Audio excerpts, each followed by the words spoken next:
یہ کیوں کہاں سے یہ مخلوق آ گئی ہے جیرے بلیڈ ٹائپ یہ بنارسی ٹاک ٹائپ. کل چیف جسٹس کہہ رہے تھے شیم اور کل چیف نہیں, میری بات صرف آپ کی دو چیزیں میں اس بات, یعنی کوئی 1 روپیہ انہوں نے اپنی جیب سے نکالا. بلاول بھٹو مریم نواز نے زندگی میں کوئی ایک کار خیر کیا ہوئی, یہ تو وہ ہے نا جو ہماری جنریشن سے ہے, اوپروں کو تو چھوڑ دینا, زندگی میں کوئی کار خیر ہسپتال بنا لیا, کوئی ہسپتال بنا, کوئی ایک ایمبولینس دے دیا, کسی بندے کو وہ یہ جو کیا کہتے ہیں کہ ہسپتال یورپ کے تھے, یہ جو یورپین طرز کے ہسپتال تھے, دونوں بھائی باہر علاج کروانے جاتے ہیں. رائیونڈ روڈ پہ وہ ایک بندے نے وہ کپڑا تانا اور خاتون نے بچہ جنم دیا. اور سندھ پر تو چیف جسٹس کہہ چکے ہیں نا, شیم اور سندھ, اس کو تو چھوڑ دیں. اچھا پھر کس چیز کا کریڈٹ ان کو؟ اگر عوام ووٹ دیتی ہے, سو کالڈ عوام تو نہیں دیتی, پتہ نہیں کہاں سے ووٹ لے لیتے ہیں, عوام ووٹ دیتی ہے, اور شیموکریسی میں, اس میں جس کا نام انہوں نے ڈیموکریسی رکھا ہوا ہے, تو اس میں اگر یہ آتے ہیں تو اسی وجہ سے آتے ہیں نا. پروٹوکول, گاڑیاں, سب کچھ. ٹھیک ہے, ایک پروجیکٹ انہوں نے سٹارٹ کیا, ٹھیک ہے, سٹارٹ کر لیا, کرنا چاہیے تھا گورنمنٹ, اسی لیے لوگ الیکٹ کرتے ہیں, اسی لیے بناتے ہیں کہ وہ کام کرے لوگوں کے لیے.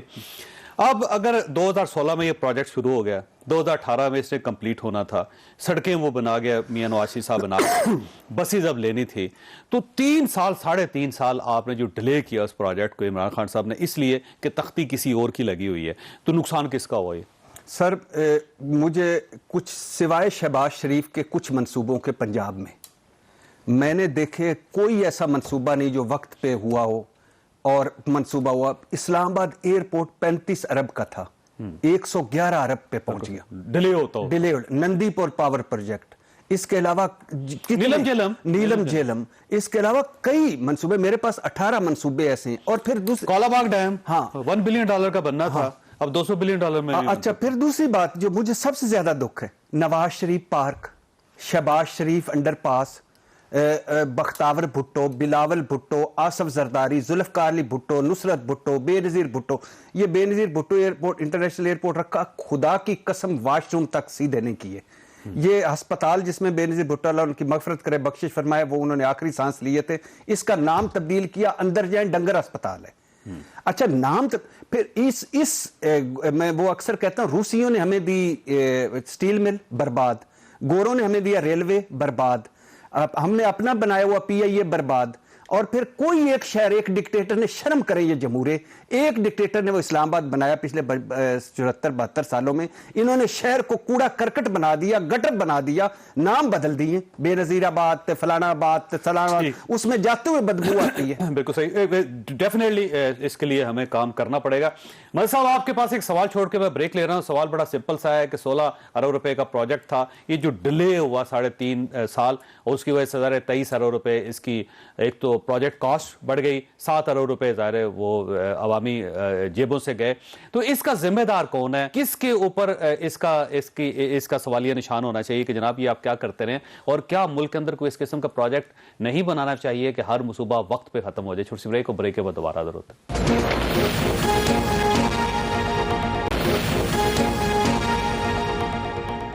پروگرام میں دوبارہ خوش آمدید. مدد صاحب, یہ جو پروجیکٹ ڈیلے ہوتے ہیں اس کا ذمہ دار کون ہے اس ملک میں؟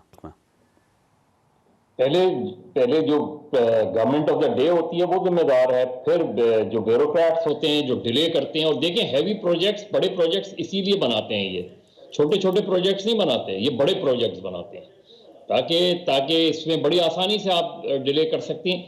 ڈیلے پر فائن ہونا چاہیے, یعنی آپ ڈیلے کر رہے ہیں تو اس پہ ہیوی فائن لگنے چاہیے, اس لیے کہ آپ ایک پورا, یہ کوئی آسان چیز نہیں ہوتی جب آپ ایک پروجیکٹ بناتے ہیں جس طریقے سے یہاں ہر سطح پہ ایک لمٹ طے ہونی چاہیے کہ آپ نے یہ 2 سال میں مکمل کرنا ہے. اس میں کوئی گرے ٹائم نہیں ملے گا آپ کو کہ 24 مہینے 26 مہینوں میں تبدیل ہو جائیں, 28 میں, وہ نہیں ہوگا. چودھری صاحب, کراچی میں جو سی ویو کے قریب 2 دریا کے قریب ایک پلانٹ بنایا گیا مشرف صاحب کے پیریڈ میں, 2006 میں کمپلیٹ ہونا تھا, صاف پانی کا. $100 ملین سے آج تک وہ نہیں پلانٹ چل سکا.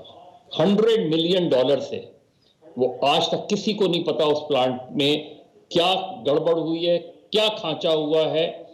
اور یہ جو اسی طریقے سے آپ دیکھ لیں نا, آپ لیاری ایکسپریس وے دیکھ لیں, اتنی تاخیر ہوتی ہے. اس کا ذمہ دار ان سارے افسران کو, جیسے ابھی اللیگل بلڈنگز گرائی جا رہی ہیں نا,